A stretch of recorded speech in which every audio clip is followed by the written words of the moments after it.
Marso 11, 2025, gi-aresto si kanhi President ug karon Mayor-elect Rodrigo Duterte sa paglapag niini sa naiya gikan sa nasod Hong Kong. Ang mando gikan sa International Criminal Court tungod sa kasong crimes against humanity. Ug miagi ang koordinasyon sa kapulisan sa Pilipinas. Nagipanguluhan ni CIDG Director Police Major General Nicolas Torre III ang pagdakop sa kanhi Presidente. Sa miaging tuig 2024, pipila lang kabulan milingkod isip Regional Director sa Police Regional Office 11 si Torre. Gipanguluhan niini ang raid sa KOJC ug halos kapindua ka semanang standoff. Ayha na aresto si KOJC founder Apollo Quiboloy nga nagatubang og kasong human trafficking.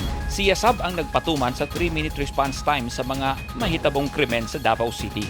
Nga iyang giuna pagpatuman ang sistema sa Quezon City, diyang siya ang hepe sa pulis dito. Tungod niini, wala og tuo ang nadawat na pagsaway ni Torre. Bisan sa social media, below the belt ang pagsaway kaniya.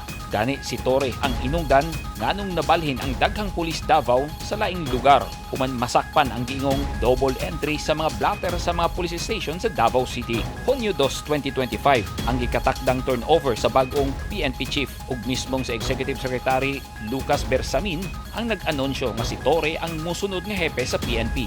Si Torre ang pinakaunang Philippine National Police Academy kon PNPA products na nahimong hepe sa PNP gikan sa class of 1993.